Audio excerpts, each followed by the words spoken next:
अस्सलाम वालेकुम नाज़रीन, मैं हूँ रिजवान जाफ़र। हमारा पाकिस्तान के साथ हाजिर खिदमत है। आज हम हैं इल्मा यूनिवर्सिटी में और इल्मा यूनिवर्सिटी के बहुत ही काबिल स्टूडेंट्स पर मेरे सामने बैठे हुए।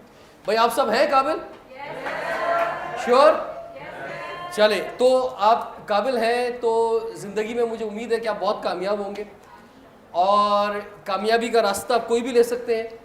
आप पाकिस्तान में रहकर भी कामयाब हो सकते हैं, पाकिस्तान से बाहर जाकर भी कामयाब हो सकते हैं। हम देखते हैं कि एक न्यूज़ बहुत ज़्यादा आती है आजकल कि पाकिस्तान में हर शख्स पाकिस्तान से बाहर जाना चाहता है और इसमें फिगर्स आते हैं कि जनाब 2023 में जो है वो इतनी फैमिलीज़ जो हैं वो पाकिस्तान से बाहर चली गई 2022 में, और ये रेशो पिछले 3 साल में बढ़ता चला गया। पाकिस्तान के जो सियासी इंतशार है, जो माहौल है, इसमें मायूसी है, इकनॉमी का भी क्राइसिस है। तो उसमें क्या करें जी? ये पाकिस्तान में रहे, बाहर चले जाए।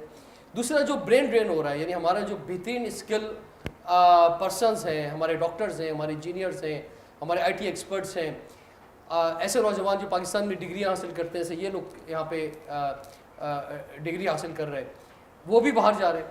और ख़ास तौर पे जब हम सोचते हैं कि एक वक्त था कि स्किल्स को हम भेजा करते थे, हमारे मुख्तलिफ जो टेक्नीशियंस होते थे उनको हम भेजते थे बाहर, लेकिन अगर सभी सारे क्वालिटी क्रीम पाकिस्तान से बाहर चली जाएगी तो यहाँ कौन रहेगा? ये ब्रेन ड्रेन बहुत बड़ी तादाद में हो रहा है और ज़्यादातर लोग जो है वो पाकिस्तान से बाहर जो है तरक्की याफ्ता ममालिक में अपनी ज़िंदगी गुजारना चाहते हैं। तो फिर पाकिस्तान में कौन सर्व करेगा?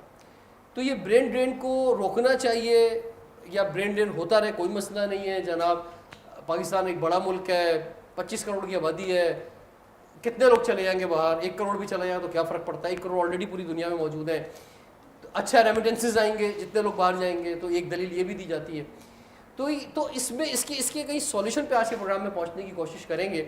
हमारे साथ 2 बहुत ही ज़बरदस्त गेस्ट मौजूद हैं। नासिर लुत्फ़ी साहब हमारे साथ मौजूद हैं कि जो कि फाइनेंशियल एनालिस्ट हैं। अमेरिका में भी इनका बिजनेस है, पाकिस्तान में भी बिजनेस है। सर आपको खुशामदीद कहते हैं कि आप मौजूद हैं, वेलकम करेंगे ज़बरदस्त क्लैपिंग के अंदर। और हमारे साथ मौजूद हैं जनाब प्रोफेसर डॉक्टर मंसूर ज़फ़र दाऊद साहब जो कि वाइस चांसलर हैं इल्मा यूनिवर्सिटी के। सर आपको वेलकम कहते हैं सर। तो नाज़िर लुत्फ़ी साहब आपसे आगाज़ करते हैं। सर क्या पहले तो फरमाएं ज़रा, वो स्टूडेंट जिन्हें ब्रेन ड्रेन की डेफिनेशन नहीं मालूम, क्या है brain drain? Brain drain basically कि आपके जो स्किल्ड और इंटेलेक्चुअल जो आपके लेबर है, टेक्निकल स्टाफ है, टेक्निकल लोग हैं जो मुल्क के अंदर हैं, जैसे engineers, doctors, IT professionals, even वो जो इलेक्ट्रीशियन, प्लम्बर्स जो जिनके पास स्किल है और वो आपके मुल्क से चले जाते हैं। और इसमें बहुत बड़ा फ़र्क जो आप अभी डिस्कस कर रहे थे कि जाना चाहिए कि नहीं जाना चाहिए, तो उसमें मैं एक ऐड कर दूं कि इंडिया और अगर हम पाकिस्तान का मुआवजा करें कि पूरी दुनिया में जब आप जाते हैं, मैं तकरीबन 19 मुल्कों में काम किया हूँ, तो सबसे ज़्यादा आपको इंडियन नज़र आते हैं। ऑफ कोर्स उनकी पॉपुलेशन बहुत ज़्यादा है, लेकिन उनके जो एजुकेशन इंस्टीट्यूशन है वो तकरीबन 7,000 से ज़्यादा उनकी यूनिवर्सिटीज़ हैं। तो एक ऐसा इंस्टीट्यूशन जहाँ 7,000 यूनिवर्सिटीज़ हों, अगर वो कुछ ब्रेन ड्रेन हो भी जाता है और वो आपको फॉरेन एक्सचेंज में आपके मुल्क को सपोर्ट करता है, तो वो इतना बुरा नहीं है एज़ कम्पेयर टू पाकिस्तान जहाँ आपके पास 100 यूनिवर्सिटीज़ भी नहीं है। उधर से अगर आपका सारा ब्रेन ड्रेन होकर चला जाएगा तो पाकिस्तान में काम करने के लिए क्या जाएगा? हाँ, अब एक और जो आता है कि पाकिस्तान में अपॉर्चुनिटीज़ नहीं है कि जो इन बच्चों के लिए जो पढ़ लेते हैं वो उनके लिए अपॉर्चुनिटीज़ नहीं है। वो अपॉर्चुनिटीज़ कैसे क्रिएट की जाए? यूजुअली वी डिस्कस अबाउट कि क्या क्या प्रॉब्लम्स हैं, मगर उसका सलूशन के बारे में हम कभी बात नहीं करते कि उनकी सलूशन क्या है। आई ऑलवेज थिंक अबाउट कि जी कोई प्रॉब्लम है तो उस प्रॉब्लम को सॉल्व किस तरह किया जाएगा। तो सबसे पहले तो आपको अपॉर्चुनिटीज़ क्रिएट करनी है, और क्रिएट करने के लिए आप क्या क्या करेंगे वो इकदाम होने चाहिए। फिर आपकी जो आपने भी बात की थी कि जी इनस्टेबिलिटी जो है मुल्क के अंदर, फिर आपका इन्फ्लेशन एक बहुत बड़ा फैक्टर है पाकिस्तान में कि एक आदमी जो 40,000 रुपये कमा रहा है उसकी वैल्यू 2 साल के बाद 25,000 रह जाती है, तो वो ही कैन नॉट अफोर्ड। अब एक बच्चा जो MBA करके या मास्टर्स करके या इंजीनियर या डॉक्टर बन के आया है, 60,000 रुपये 70,000 रुपये भी अगर उसे मैक्सिमम सैलरी मिलती है, तो मेरा नहीं ख्याल कि वो एक डिसेंट लिविंग पाकिस्तान के अंदर कर सकता है। तो वो हमेशा ही ऑलवेज लुक फॉरवर्ड कि जी मैं कहाँ जा सकता हूँ, कहाँ मैं ग्रोथ मुझे मिल सकती है, और ना सिर्फ ग्रोथ मिल सकती है अपनी ग्रोथ के लिए नहीं, अपनी फैमिली के लिए। ये बच्चे सारे पढ़ते हैं, उनकी एक ख्वाहिश होती है कि मेरे माँ बाप ने बड़ी मेहनत की है, उन्होंने हमें तालीम दी है, और उसके बाद हम क्या कर सकते हैं उनके लिए। तो उस के लिए ये पाकिस्तान से जाते हैं। ऑफ कोर्स फिर वहाँ वो फैसिलिटीज़ मिल जाती हैं उनको। जी डॉक्टर साहब। अब सवाल ये पैदा होता है कि ब्रेन ड्रेन हो रहा है, ये बिल्कुल हो रहा है। कितना हो रहा है? बहुत ज़्यादा हो रहा है। यानी मैं आपको बताऊं कि अभी जो हमारा कॉन्वोकेशन हुआ तो मेरे ख़ास तौर पे जितने ग्रेजुएट्स डिग्री लेने आते हैं यहाँ पे अपनी ओरिजिनल डिग्री, तो उनके साथ मैं 1-to-1 मीटिंग करता हूँ, ताकि थोड़ा सा इनके जाते हुए, इसे आप एग्जिट मीटिंग कह लीजिए या जो भी कहिए। तो तकरीबन मैं समझता हूँ कि 90% स्टूडेंट्स जब मैंने बात की कि आप क्या करना चाहते हैं, तो ज़्यादातर लोगों ने कहा कि हम बाहर जाना चाहते हैं। जो एक अलार्मिंग सिचुएशन है, जो कि जाहिर बात है खाली यहाँ पे ही नहीं बल्कि आप ओवरऑल पाकिस्तान में देखें तो ये चीज़ है।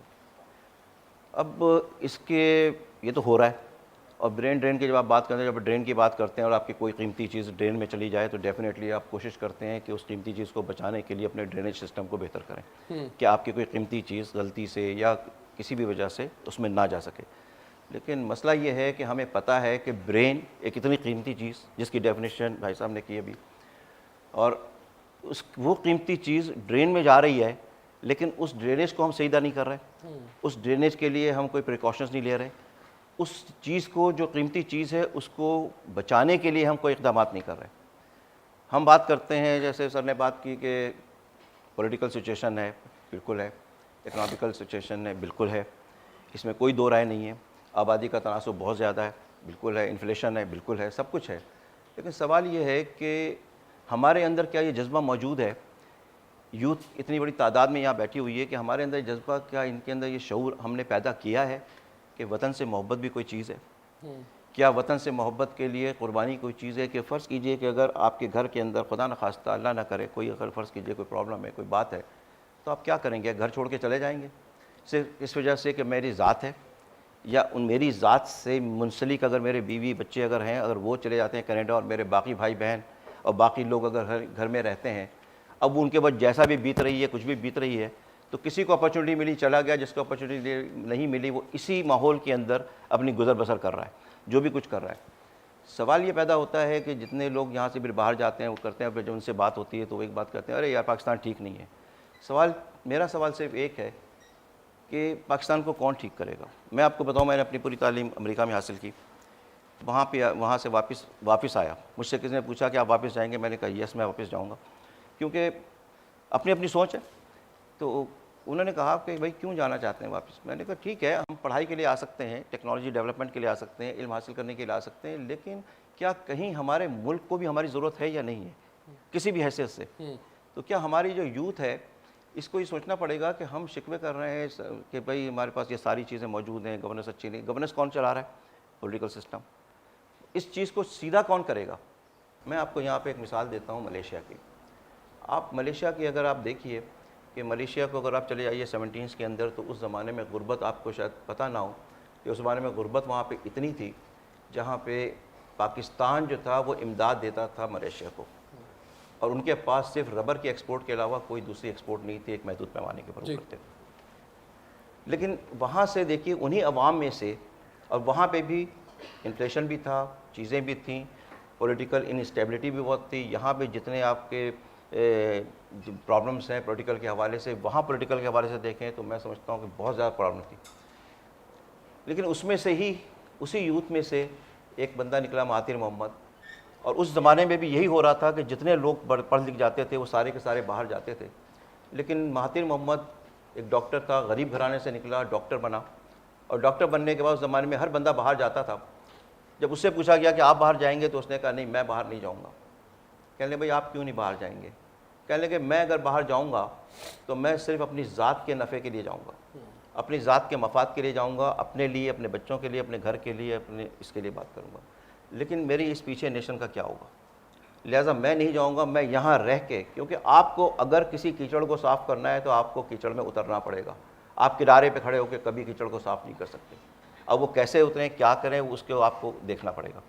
महातिर मोहम्मद ने अपने आप को वक्त किया, काम किया, बेहतर किया। और आप देखिए कि आज महातिर मोहम्मद के मलेशिया को आप जाके देखिए कि आज हर तीसरा बंदा वहाँ की यूनिवर्सिटी से जो है मास्टर्स करना चाहता है, PhD करना चाहता है, और उसको सही मानों में अच्छी बात की आपने। मगर जो दुख की जी मुझे कंप्लीट कर रहे जी तो बात ये होती है कि वहीं से एक बंदा निकला और उसने अपने मास्टर को सीधा किया, सारी चीज़ें की। तो हम इतने डिसहार्टेड हैं, क्यों हम इतने डिप्रेस्ड हैं, क्यों हमें इतनी परेशानियां हैं कि भाई आप ये देखिए हमसे सर ये मैं ख्याल से मैं थोड़ा सा यहाँ रुकूंगा, हाँ, क्योंकि टाइम ब्रेक का भी ठीक हो रहा है। और मैं ये जो क्यों हमारा इतनी मायूसी है, हाँ, ये जो आपने बात की ना, तो ये जो नौजवान सामने बैठे मैं इन्हीं से जानना चाहूँगा, ठीक है, कि हाँ, भाई बिल्कुल। इनसे ज़रा इनसे सवाल लेते हैं ना, हाँ, इनके हाँ, ख्यालात हाँ, जानते हैं, हाँ। उसका आप जवाब दीजिएगा कि भाई ये इतनी मायूसी आखिर वजह क्या है, क्या वजह है कि आप पाकिस्तान से या पाकिस्तान के मुस्तकबिल से इतना ज़्यादा मायूस हैं कि आप बोलते हैं कि यार यहाँ कुछ नहीं बदलेगा, कुछ बेहतर नहीं होगा, जो चल रहा है 76 साल से वही चलता रहेगा। तो इसलिए बेहतर यही है कि मैं कुर्बानी देने के बजाय इस और अगर मैं भी सिस्टम में चला गया, मुझे भी वही करप्शन करनी पड़ेगी, वही बेईमानी करनी पड़ेगी, वही मैं ठीक नहीं कर सकूंगा चीज़ों के अंदर। तो बेहतर है कि मैं खुद जो हूँ वो इस सिस्टम से निकल जाऊँ, इस गंद से निकल जाऊँ और कहीं बाहर चला जाऊँ। ये सोच है सर, और बहुत अफसोसनाक सोच है, लेकिन ऐसी सोच क्यों है मैं इनसे जानूंगा ब्रेक के बाद। देखते रहिए प्रोग्राम हमारा।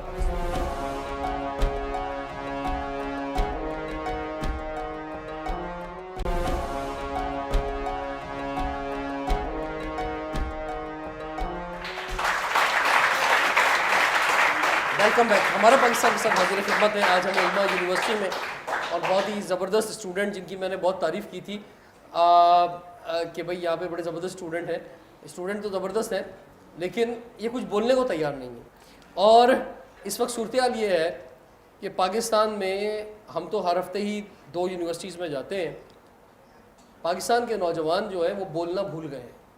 वो ना बोलना जानते हैं, ना आवाज़ उठाना जानते हैं, ना चिल्लाना जानते हैं, ना अपने हक़ के लिए बोलना जानते हैं। और उसकी वजह क्या है? उसकी वजह सिर्फ यही है कि ये अंदर से इतने डरे हुए हैं, इतने सहमे हुए हैं कि इनकी आवाज़ें जो है ना वो गायब हो गई हैं। इस वक्त ये सूरत हाल है पाकिस्तान की। जी फिर भी चलें, कुछ अगर कुछ बोलना चाह रहे हैं तो बताइए। जी फरमाइए। मैं इस टॉपिक पे ये बात करना चाहती हूँ कि अगर हम जैसे स्टूडेंट्स हैं, अगर हम यहाँ से डिग्री लेके पास आउट भी होते हैं, तो आपको पता है कि हम स्टूडेंट्स हैं, तो ऑब्वियसली हमारे पास एक्सपीरियंस नहीं है किसी भी चीज़ का, या तो हम इंटर्नशिप करके आगे जाएंगे। लेकिन मैंने ये देखा है कि अगर आप किसी चीज़ के लिए अप्लाई भी करना चाहते हो तो वहाँ पर आपकी रिक्वायरमेंट्स में लिखा होता है कि 2-3 साल का एक्सपीरियंस चाहिए होगा, तभी आप अप्लाई कर सकते हो, अदरवाइज़ नहीं कर सकते।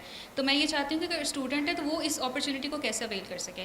और दूसरी बात ये है कि पाकिस्तान की अगर बात की जाए, यहाँ पर अगर यहाँ की सड़कों की बात की जाए, तो एज़ बीइंग अ स्टूडेंट मैंने खुद यानी कि मैं अपने असाइनमेंट को अगर शूट करने के लिए मैं किसी सड़क पे जाती हूँ अपने मेंबर्स के साथ, तो मैंने वहाँ पर देखा है कि मैं वहाँ पर बिल्कुल आराम से शूट नहीं कर सकती। आसपास के लोग जो हैं वो मतलब बहुत ज़्यादा अनकंफर्टेबल फील कराते हैं। और ऐसा भी होता है कि अगर आप अपना कैमरा लेकर, अपना फ़ोन लेकर बाहर निकलते हो तो वहाँ पर जो स्नैचर्स होते हैं वो फ़ौरन से आपको देख लेते हैं और आ जाते हैं, तो आप बहुत अनकंफर्टेबल यहाँ की सड़कों पर फील करते हो। ये चीज़ मैंने बहुत ज़्यादा महसूस की है। और दूसरी बात ये, अगर हम पाकिस्तान में बैठ कर बाहर काम करना चाहते हैं तो हमारे पास जितने भी अकाउंट्स हैं जहाँ से हम अपना विड्रॉल ले सकते हैं, जैसे पायनियर हो गया, पेपाल हो गया, तो हम वहाँ पर हमें बहुत ज़्यादा कॉम्प्लिकेशंस का सामना करना पड़ता है। तो मेरा ये सवाल है कि इन सब चीज़ों को हम कैसे टारगेट करें कि हम अपॉर्चुनिटीज़ को अवेल कर सकें। Thank you. अच्छा जी नंबर 1 जो आपने बात की कि एक्सपीरियंस नहीं है, आज के दौर में जो नया दौर IT का आया है, इसके अंदर अब ना तो डिग्रियों की वो वैल्यू रही है जो पहले होती थी, अब स्किल्स की होती है। अगर आप देखें, अगर आपने स्किल्स हासिल कर ली, अब अगर आप अमेरिका, यूरोप में कहीं भी जाएं तो वो आपसे ये नहीं पूछते कि आपका क्या एक्सपीरियंस है, वो आपको एक प्रोजेक्ट दे देते हैं और कहते हैं ये करके दिखा दीजिए। अगर आप कर देते हैं आपको जॉब मिल जाएगी। सो एक्सपीरियंस का वो वाला, अगर आप ड्यूरिंग एजुकेशन अपनी स्किल्स को इतना इन्हेंस कर लें कि आपको कोई प्रॉब्लम ना हो, तो वो इशू नहीं आएगा। बात करनी है कि कहीं जाती हैं, कहीं वीडियो बनाती हैं, स्ट्रीट क्राइम इतना है, सिक्योर फील नहीं करते। राइट, स्ट्रीट क्राइम ये एक और बहुत बड़ा इशू है पाकिस्तान के अंदर कि जो लोग पाकिस्तान में रहते हैं, मतलब वो अच्छी जॉब भी कर रहे हो, सारी चीज़ें भी, मतलब ऐसे बेशुमार मैंने प्रोफेशनल्स को देखा अमेरिका में कि उनसे बोला कि मल्टीनेशनल ऑर्गेनाइजेशन में काम करते थे, अच्छी सैलरीज थी 5-5, 6-6 लाख रुपए, और वो अमेरिका चले गए। तो उन्होंने कहा भाई प्रॉब्लम ये नहीं कि मेरी तनख्वाह से मुझे कोई इशू नहीं था, या महंगाई से भी मेरा इशू नहीं था। इशू ये था कि मैं घर से बाहर निकलता था तो सिक्योर नहीं था, मेरे बच्चे सिक्योर नहीं थे, मुझसे कोई छीन ले क्या। तो मुझे एक अनसर्टेनिटी पे घर पहुंचा तो गैस नहीं, बिजली नहीं, पानी नहीं। ये वो इश्यूज़ हैं, बेसिक इश्यूज़ हैं जो किसी भी माशरे के लिए बहुत इम्पॉर्टेंट है। फिर मैं डॉक्टर साहब की बात को थोड़ा सा आगे बढ़ाऊंगा कि जो बता रहे थे कि मलेशिया किस तरह ग्रो किया है। 1970 और 80s में पाकिस्तान में ये पूरे रीजन के बच्चे पढ़ने आते थे। ये कराची यूनिवर्सिटी, एनएडी यूनिवर्सिटी, इन सब यूनिवर्सिटीज़ में फ़लस्तीन से, जॉर्डन से, सऊदी अरब से, कतर से, ओमान से, मलेशिया से, इंडोनेशिया से और अफ्रीकन कंट्री से ये भरे हुए थे। जो अब हमारे बच्चे मलेशिया जाते हैं पढ़ने के लिए, हमारे बच्चे उन मुल्कों में जाने लगे, तो क्या मतलब क्या है, क्यों जाते हैं? सर, क्या हमारा डिक्लाइन हुआ है, हमारा डिक्लाइन हुआ है। मतलब हमारे डिक्लाइन से आप बहुत सी चीज़ों से देखते हैं। अगर मैं फाइनेंशियल साइड से देखूं तो अगर आप देखें तो 1 रुपये 10 पैसे का एक इंडियन रुपी था जो आज 4 रुपए के करीब है। 1 रुपये में 4 थाई बात आते थे, राइट, जो आज 7 रुपए का है। 1 रुपये में 2 बांग्लादेशी टका था जो अब 3 रुपए के करीब पहुंच गया, 3+। तो आप सोच सकते हैं कि हमारी डिक्लाइन हुई है। हमें उसको किस तरह करना है वो बहुत ज़रूरी है। जो आपने बात की, मुल्क की मोहब्बत बहुत ज़रूरी है, मगर हम उसको कैसे हासिल करेंगे, क्या स्किल्स चाहिए हमें कि हम कैसे वो स्किल्स हासिल करें कि हम कंट्रीब्यूट कर सकें। हमारे बच्चों में एक और जो बहुत बड़ा इशू है वो ये है कि हमें वो स्किल हम डेवलप नहीं करते और हम एक्सपेक्ट करते हैं कि हमें मिले। इस पर हम आएंगे सर। जी डॉक्टर साहब, आप जरा थोड़ा जवाब देते हैं जरा। देखें, बात यह है कि आपका कहना यह है कि मोहब्बत, मुल्क की मोहब्बत जो है सिर्फ वो ज़रूरी नहीं है। मैं समझता हूँ कि कहीं आगे बढ़ने के लिए जब तक आप मुल्क से मोहब्बत नहीं करेंगे ना, आप उस मुल्क के लिए आप सोच भी नहीं सकते कि इसमें तरक्की होनी चाहिए। आप अपने घर से मोहब्बत करते हैं, हर बंदा अपने घर से मोहब्बत करता है। जब मोहब्बत करता है तो अपने घर की बेहतरी के लिए कुछ ना कुछ तजावीज़ अपने बड़ों को भी देता है। उसके अंदर अगर ख़ुद कोई कंट्रीब्यूशन करना चाहे वो भी करता है, ताकि वो जिस घर में मौजूद है उस घर के अंदर कोई ना कोई बेहतरी आए। अब अगर हम यहाँ से अपने मुल्क को भी अगर हम अपना घर समझें और अपने मुल्क से मोहब्बत को अपना शार बना लें, अपने दिल में उतार लें, तो मैं समझता हूँ कहीं ना कहीं फिर ये सोच आएगी कि यार ये जो मुल्क है इसके अंदर ही हम रह के, जैसे मैंने बात की कि आप किसी चीज़ को ठीक करेंगे तो आपको उसके अंदर रहना पड़ेगा। सर कुछ और सवाल लेते हैं। जी फरमाइए, क्या समझते हैं, क्या चीज़ें आपको मायूस करती हैं पाकिस्तान के अंदर, या क्या चीज़ें आपको इंस्पायर करती हैं, आपको मोटिवेशन देती हैं कि जनाब यहीं रहना चाहेंगे और यहाँ हम ज़्यादा कामयाब हो सकते हैं? जी सर, तो यहाँ पे सबसे पहले हमें मायूस करती है यहाँ की गवर्नमेंट। फिर गवर्नमेंट के बाद आप आ जाओ तो यहाँ का एजुकेशन सिस्टम, क्योंकि यहाँ के एजुकेशन सिस्टम ने भी कभी किसी स्टूडेंट को सपोर्ट नहीं किया और ना यहाँ की कभी गवर्नमेंट ने किसी को यहाँ पे सपोर्ट किया। और अगर इसके बाद आप करोगे यहाँ पे रुकने की क्या वजह है, तो सर सिर्फ पैसा ना होना यहाँ रुकने की वजह है। अगर मैं गारंटी कह सकता हूँ अगर यहाँ पे सब स्टूडेंट्स के पास पैसा हो ना, सब पहली फुर्सत में जो है पाकिस्तान से बाहर चले जाएंगे। ये है मेरा एक कोई एक्सेप्ट नहीं कर रहा आपकी बात पे? मैं सर यहाँ पे सर मसला यही है कि कोई यहाँ पे बोलना नहीं चाह रहा। भाई क्या कहते हैं, सही कह रहे हैं? एक इकोनॉमिक इंडिकेटर तो बता दूं, थोड़ा सा आपको आइडिया हो जाए कि 250 मिलियन की पॉपुलेशन पाकिस्तान की है, मिलियन की, और वो टोटल जो एक्सपोर्ट करते हैं पूरी दुनिया में वो तकरीबन 23 से 25 बिलियन डॉलर साल का। और जो पाकिस्तानी ओवरसीज़ में रहते हैं वो पाकिस्तान में 30 बिलियन डॉलर का कंट्रीब्यूशन करते हैं। जी। अगर वो पाकिस्तानी 30 बिलियन डॉलर ना दें या ना भेजें पाकिस्तान में, तो यू कैन इमेजिन कि पाकिस्तान की क्या कंडीशन होगी। सर तो हमने उसको सर आपकी बात बिल्कुल दुरुस्त है कि मतलब हम आइडेंटिफाई तो कर रहे हैं चीज़ें, मगर उसका सोल्यूशन नहीं दे पा रहे हैं कि इन बच्चों को डायरेक्शन क्या दें, कि क्या डायरेक्शन होनी चाहिए, कि किस डायरेक्शन के साथ ये बेहतर ज़िंदगी गुजार सके पाकिस्तान में या ओवरसीज़ में। मेरे नज़दीक पाकिस्तान जो है it's a land of opportunity. Land of opportunity उन किसके लिए है सबसे इम्पोर्टेंट? सर रुक जाए, ये बहुत इंपॉर्टेंट बात है क्योंकि टाइम एक ब्रेक का हो रहा है। अब मैं भी ये बात कहता हूँ कि पाकिस्तान लैंड ऑफ अपॉर्चुनिटी है, यहाँ टॉप की जगह खाली है। यहाँ तो हमारे पास कोई एक बैट्समैन और एक बॉलर भी कोई अगर आ जाए बेहतर, तो आप देखें हम जो है ना जनाब कहते हैं कि जनाब ये इस जगह पे स्लॉट खाली था, वो आगे पहुँच जाता है। मैं आपसे सवाल करूँ, पाकिस्तान के 5 जिंदा साइंटिस्ट के नाम बता दें, आप नहीं बता पाएंगे। तो इसका मतलब ये कि ऊपर टॉप की जगह हर शोबे के अंदर खाली है जहाँ आपका इंतजार कर रही है। राइट। तो अब वो लैंड ऑफ अपॉर्चुनिटीज जो है, क्या हम उसको अचीव कर सकते हैं? क्या वो आप अचीव कर सकते हैं? क्या आप कामयाब हो सकते हैं पाकिस्तान में रहते हुए? ये हम ब्रेक के बाद कंटिन्यू करते हैं। देखते रहे प्रोग्राम हमारा पाकिस्तान।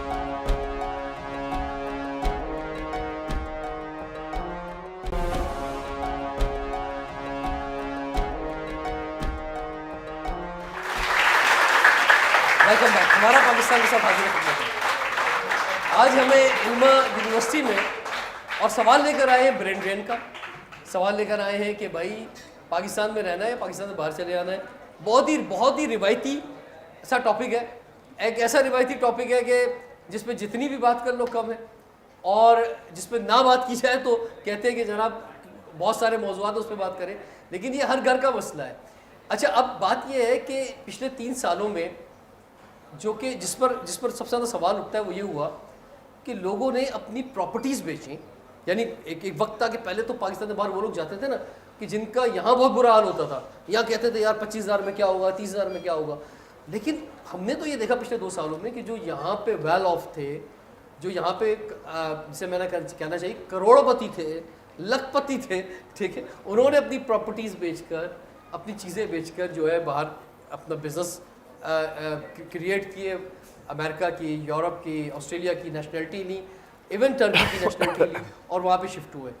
तो सर क्या ये जो आप बात कर रहे थे लास्ट सेशन में नाज़िर लुत्फ़ी साहब, लैंड ऑफ अपॉर्चुनिटीज़ की, तो क्या ये लैंड ऑफ अपॉर्चुनिटी नहीं है पाकिस्तान, जो लोग इस तरह से बाहर जा रहे हैं? बिल्कुल लैंड ऑफ अपॉर्चुनिटी है क्यों जा रहे हैं, पाकिस्तान। क्यों जा रहे हैं बाहर? इतनी बड़ी तादाद में लोग बाहर जा रहे हैं सर। देखिए 3 साल में तो बहुत बड़ी तादाद में गए। पाकिस्तान में हर प्रोफेशन एक बस की तरह है, और उस बस के अंदर आपको चढ़ना है, अपनी स्किल्स और अपनी एफर्ट्स दे के जगह बनानी है। अगर आप स्किल्स और एफर्ट्स डाल देते हैं तो it's a place of a land of opportunity. जो सबसे बड़ा इशू पाकिस्तान में है वो ये कि हमारे पास क्वालिटी नहीं है। हमारे पास अगर आप बाहर भी देखें, जो पाकिस्तानी प्रोडक्ट्स भी जाती हैं कुछ, उन प्रोडक्ट्स के अंदर वो क्वालिटी नहीं होती जो दूसरे मुल्कों में होती है। कुछ ऐसे हैं जिनकी बहुत अच्छी क्वालिटी है।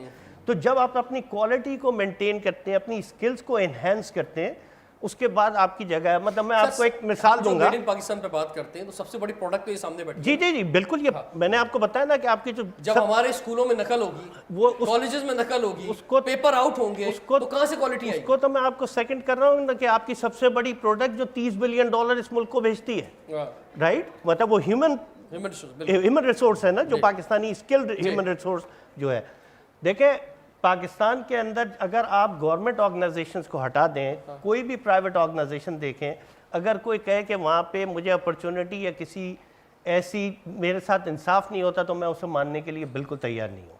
अगर आपके पास स्किल्स है, कोई एक बिज़नेस, मेरा बिज़नेस है, अगर कोई मुझे आके कहता है आपके बिज़नेस को मैं बेहतर कर सकता हूँ, तो मैं ये नहीं देखूँगा वो कौन है, किस शहर से है, किस मज़हब से है, किस नस्ल से है। या आप अगर बीमार होता है आपके घर में, तो आप ये नहीं मालूम करते कि ये किस मज़हब से है, ये डॉक्टर, या किस शहर से, या क्या मेरी उससे है। आप टैलेंट की तरफ जाते हैं। तो प्राइवेट ऑर्गेनाइजेशंस में हमेशा ओपनिंग्स हैं, और जो भी टैलेंटेड लोग हैं उनको अगर आप कुछ उस ऑर्गेनाइजेशन को दे सकते हैं तो वो ऑर्गेनाइजेशन आपको लेने के लिए फौरी तैयार है। लेकिन अगर आप गवर्नमेंट ऑर्गेनाइजेशंस की तरफ जाएंगे तो मेरे नज़दीक उन गवर्नमेंट ऑर्गेनाइजेशन में इतना इनकम भी नहीं है कि आदमी जो है इज्जत से कमा सके जब तक वो अनफेयर मीन्स यूज़ ना करे, राइट। तो जो लोग टैलेंटेड हैं, जिनके पास स्किल्स हैं, उनके पास अपॉर्चुनिटी है, मगर you have to get the quality. आपको कह रहे हैं क्वालिटी चाहिए, क्वालिटी नहीं आ पा रही जी, क्वालिटी नहीं आती। ठीक है। जैसे बहुत सारे न्यूज़ चैनल्स हैं और भी बहुत सारी जगहें हैं, वहाँ पे भी उर्दू बोलने वालों को इतनी अहमियत नहीं दी जाती। मैंने बहुत सारी जगहों पे बहुत सारे काम करने की कोशिश की है। मैं अपने एक्सपीरियंस से एक बात बता रही हूँ कि जो लोग उर्दू बोलते हैं उनके पास चाहे डिग्री हो, चाहे कोई भी हुनर हो, लेकिन उनको फिर भी एक डाउनफॉल दिया जाता है कि आप बोलने से क्या मुराद है? आप कह रही हैं कि अंग्रेजी बोलने वालों को दिया? नहीं, उर्दू बोलने से मुराद है कि सर उर्दू बोलने वाले का मतलब आप उर्दू स्पीकिंग माजूर की बात कर रही हैं, ठीक है, आप बोले। जो उर्दू स्पीकिंग है, जो उर्दू बोलने वाले हैं, उनको फिर भी एक डाउनफॉल का सामना करना पड़ता है। उनको चाहे वो डिग्री होल्डर हो, चाहे वो कुछ भी हो, उनके पास अगर डिग्री एक हाई लेवल की है तो उनको बिल्कुल ही जीरो पे लाकर खड़ा कर दिया जाता है कि आप यहाँ से स्टार्ट करें, फिर आप उस लेवल तक पहुँचिए। वैसे ऐसा अगर है भी, फर्ज करें ऐसा भी है, तो फिर इसका हल क्या है? इसका हल सिर्फ ये कि आपने हिम्मत नहीं हारनी है।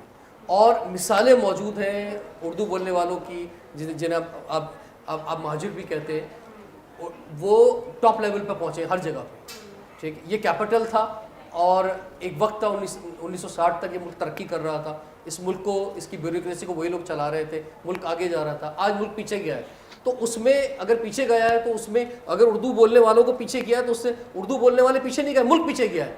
तो अगर अब मुल्क को आगे लेके जाना है तो उर्दू बोलने वालों को आगे लाना पड़ेगा ताकि मुल्क आगे जाए और जाएगा।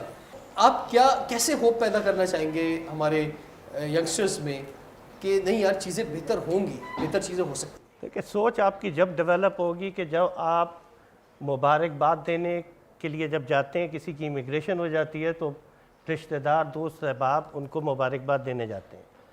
जहाँ अफसोस का मकाम होना चाहिए कि आपकी फैमिली एक माइग्रेट करके जा रही है, वहाँ पे क्यों वो अपॉर्चुनिटीज़ क्रिएट नहीं कर सके। जब बच्चे पढ़ने के लिए जा रहे हैं तो हम जाके मिठाई और फूल चढ़ाते हैं कि जी बच्चा जा रहा है हमारा बाहर अमेरिका पढ़ने के लिए, राइट। ऐसे इंस्टीट्यूशन क्यों नहीं डेवलप कर सके कि वो यहाँ पे ऐसे वो एजुकेशन हासिल करें।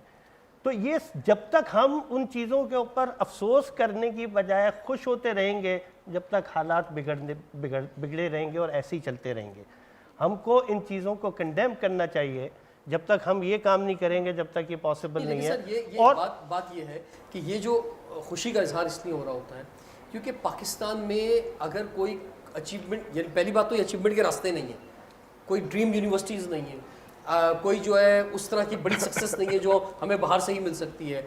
अगर हो भी जाए तो आगे वो इंडस्ट्री नहीं है, हमने वो सनत लगाई ही नहीं है कि जिसमें हमारे टॉप लेवल के लोगों को या इवन हमारे जो बाहर बच्चे पढ़ रहे हैं वो उनकी खपत हो मैंने सके। आपसे- वो जाएंगे कहाँ? मैंने आपसे- अगर ये क्वालिटी, आप कहते हैं क्वालिटी प्रोडक्ट नहीं है नौजवान जो है, भाई अगर क्वालिटी प्रोडक्ट बन भी जाएंगे तो उसका इस्तेमाल कैसे करेंगे आप? अरे जब आपका सिस्टम तो इसी तरह चेंज होगा ना कि एजुकेशन सिस्टम से ही आपका चेंज होगा। जब स्किल डेवलप करने के लिए जाएंगे, जब आप अपनी सारे ब्रेन को ही बाहर भेज देंगे, जिस तरह मैंने आपको बताया कि आप टॉप यूनिवर्सिटीज़ में एडमिशन लें, आपकी फाइनेंशियल कंडीशन जैसी भी हो, अमेरिकन एम्बेसी आपको रिफ्यूज़ नहीं करती। क्यों नहीं करती?